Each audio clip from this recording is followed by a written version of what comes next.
Amid mounting war losses and a rapidly deteriorating battlefield situation, the U.S. Embassy in Israel has reportedly descended into complete chaos.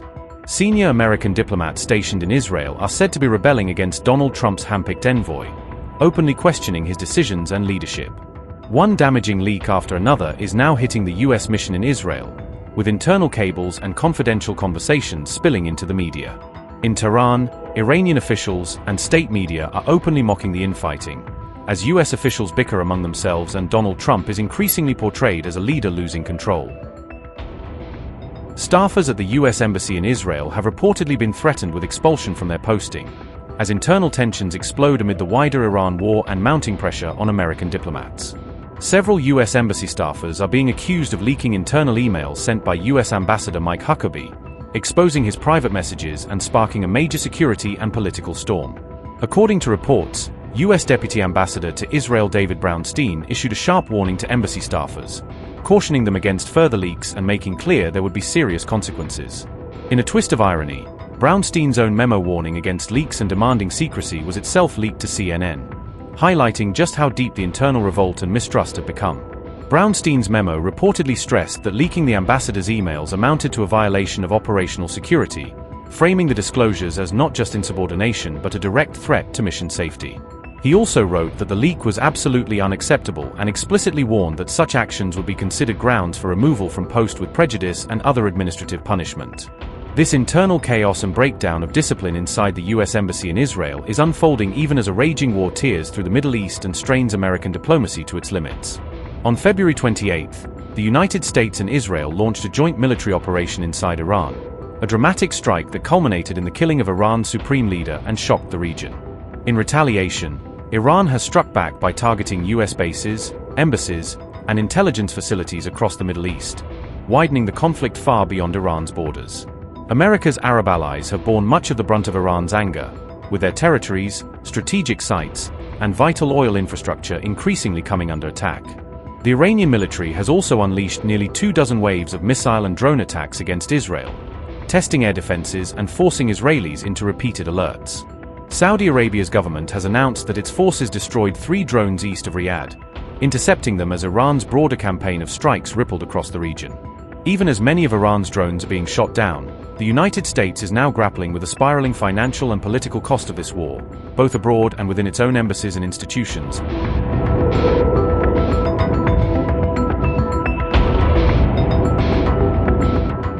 And the first 4 days of the Iran war, the United States has already lost nearly $2 billion worth of military equipment, underscoring how costly and intense the opening phase of this conflict has become. Analysts say the main driver of these soaring losses is the AN/FPS-132 early warning radar system, a crucial strategic asset highlighted in estimates compiled by Anadolu Agency and relayed by TRT World. This powerful radar system is stationed at America's Al Udeid Air Base in Qatar and is valued at around $1.1 billion, making it one of the single most expensive pieces of hardware in the entire regional network.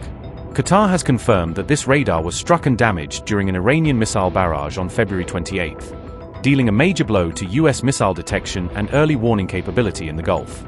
Then, on March 2, 3 F-15E Strike Eagle fighter jets were accidentally shot down in a friendly fire incident involving Kuwaiti air defenses, adding a dramatic and embarrassing layer to U.S. losses. All 6 crew members aboard the 3 jets managed to eject and survive, but replacing the aircraft themselves could cost an estimated $282 million, further inflating the price tag of this war. Iran has publicly claimed that it was responsible for downing the jets and has accused Washington of hiding the true cause of the Kuwait incidents, using the confusion to fuel its information war.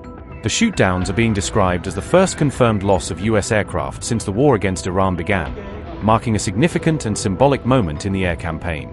During its opening retaliatory strike on February 28, Iran also targeted the U.S. Navy's 5th Fleet headquarters in Manama, Bahrain, hitting one of Washington's most important command hubs in the region. That attack destroyed 2 satellite communications terminals along with several large buildings on or near the base, damaging infrastructure that supports U.S. naval operations across the Middle East. The specific SATCOM terminals hit in Bahrain are estimated to cost around $20 million when deployment, installation, and associated systems are taken into account, adding another layer to the tally. Iran has further claimed that it destroyed the radar component of the THAAD missile defense system deployed in the United Arab Emirates, expanding the range of high-end U.S. assets under threat. Open-source satellite imagery suggests a direct hit on that radar site, and the destroyed radar component alone is estimated to be worth roughly $500 million, pushing US losses ever closer to the $2 billion mark.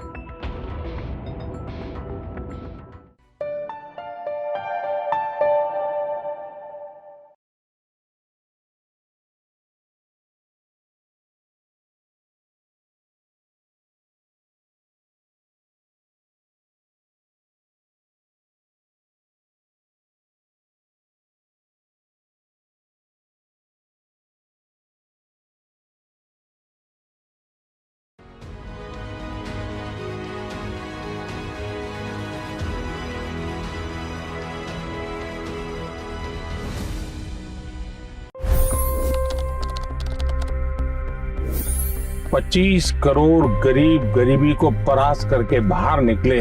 For the good of our nation, let's work together and let's truly make America great again.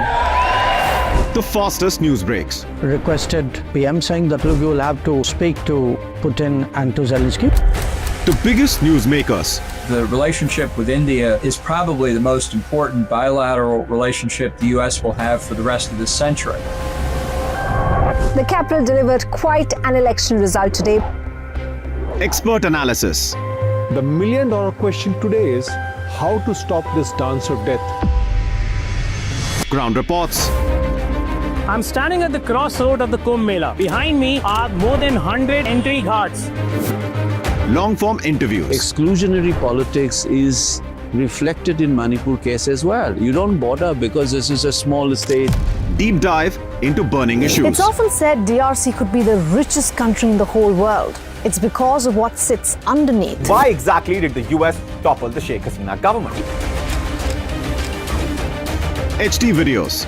We don't just break news, we break it down.